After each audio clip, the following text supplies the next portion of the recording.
I was sat here Yes. and I was like, we got some films coming up. Well, it's got a And lot then it coming dawned on me. In the next 6 weeks, up. we have all of these films that I'm about to list coming out. These are Okay. all films I plan on seeing in the cinema. Well, I can guess 3 of them. Yeah, do you want to guess? Well, it's going to be Superman, Fantastic Four, Jurassic Park.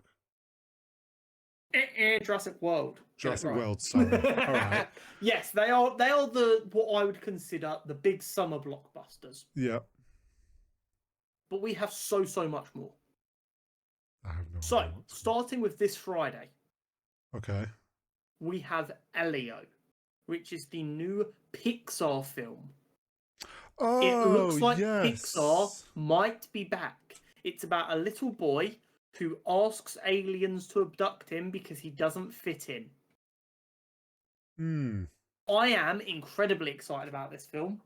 We saw a couple of trailers for it a few weeks ago, and we were like, oh, that looks interesting. And then we saw the second trailer while we were out at something a couple of weeks ago. And we were like, yeah, no, we need to book that. That looks really good. I'm very excited for that. Okay. We also have 28 Years Later. Oh, is that out in the next week? Yes, I'm going to see that this Saturday. Do you know what's funny? It's like, that's been discussed for a while now that, oh my God, it's finally coming.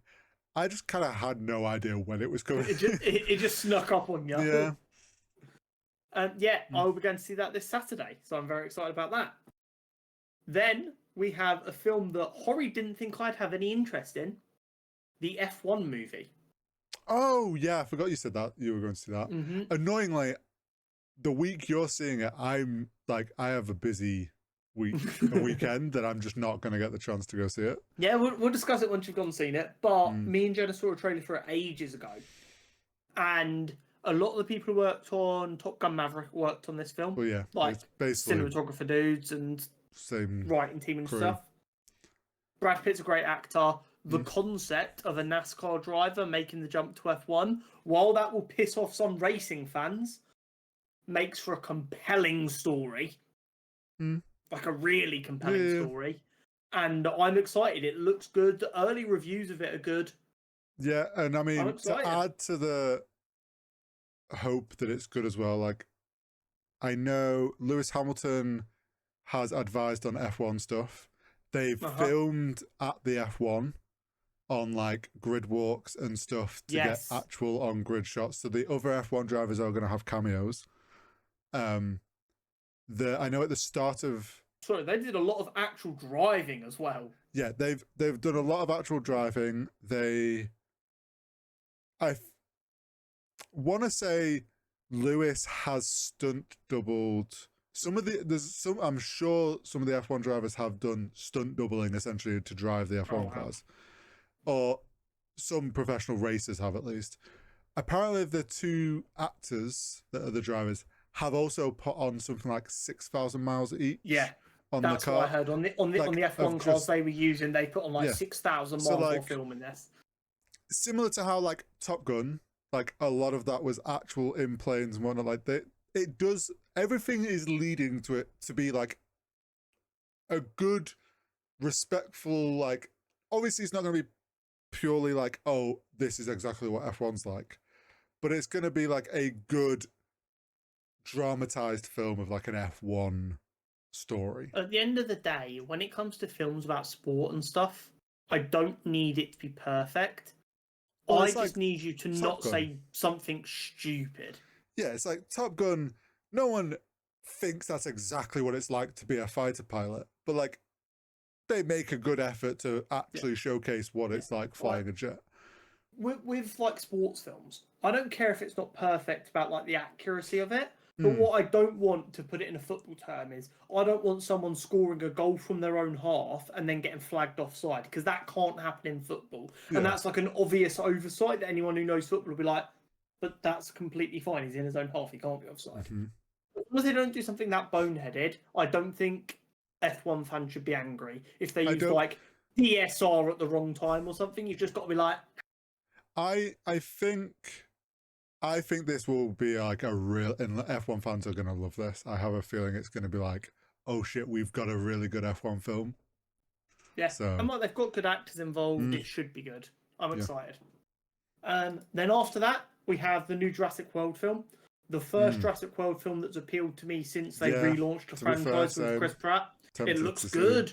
Yeah, Jonathan Bailey, Scarlett Johansson, big fucking dinosaurs. Like, what can go wrong? Like, they've even said like they've lent more back towards making this scary and horror at times because that's what it should be. Because like I don't ever think I viewed Jurassic Park even when I was younger as like a horror film. No, but it was definitely suspenseful, like the raptor moment. Yeah, it's like it's intenseful and it's suspense, and you're like, and that's what you want. You want the moments where you're like holding your breath because you don't want to give the character's position away, like the raptor moment. Or just say like, no one make a noise. You want to experience it with them. Yeah. Then we of course have Superman. Yes. The launch of the DCU, like officially. Our first DCU film. I have paid my uplift on my Cineworld card to get IMAX tickets. Nice. I've been excited for this film since it was announced that it was going to be the start of the DCU like 2 years ago now, or whatever the fuck it was. I believe in this film wholeheartedly.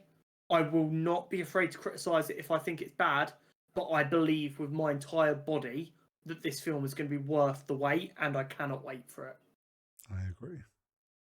Then we have I Know What You Did Last Summer, the next installment in a franchise that's been left dormant for a while. I really like the OG I Know What You Did Last Summer. Ironically, the first knowledge of I Know What You Did Last Summer for me came from like Scary Movie 3 or whatever it was. And then I went back and watched a lot of the horror films that inspired the scary movies when I got a little bit older. But you've got Freddie Prinze Jr. and Michelle, I forget her name, returning. Okay. Play their characters. Hopefully it'll be fun. Which I know is an insane thing to say about a horror film, but you know what I mean? I know what you mean, yeah. I want it to feel like... I want to feel something. Then we have Fantastic Four. There is a chance in a 2-week period I am floating on a cloud as we go from Superman to Fantastic Four if both these films hit as hard as I hope they hit. Yeah, there is a very high chance. There might have been never a more apt time for the phrase "we have never been more back." It's never been more truer. And then in an insane world, right, where we go 1, 2, 3, 4, 5, 6, 7 for 7. And I am of the opinion that film has never been in a better state than it is right now. We have something I never thought we'd get again. We have a stupid, silly, slapstick comedy with the Naked Gun reboot starring Liam Neeson. Oh, yeah, I remember you talked about this. The second trailer for this has come out recently. Oh. We have never been more back. So, for those who aren't aware, the Naked Gun and the Airplane style films were a very stupid style of comedy in the 80s. The most iconic moment in that kind of film is, of course, the "surely you can't be serious," and the main character responds, "I am serious, and don't call me Shirley." That is the style of comedy we're dealing with throughout this, like the entirety of these films. Like, a hospital, what is it? It's a big building with sick people in, but we don't have time to talk about that right now. In this second trailer, Liam Neeson says to Pamela Anderson's character, "Please take a chair." And then she grabs the chair and walks out the room. Nice. I'm so excited. This film might not be good, but it's going to be funny. I believe that with my entire heart and soul. I've already told my dad. I sent my dad the second trailer, and I was like, "Dad, do you want to come see this with me and Jenna?" He was like, "Yes, that looks great. Yes, please." I'm like, "Yes, we will be there." I cannot wait, and I need this to be a success so that they realise there is still a market for over-the-top stupid comedies.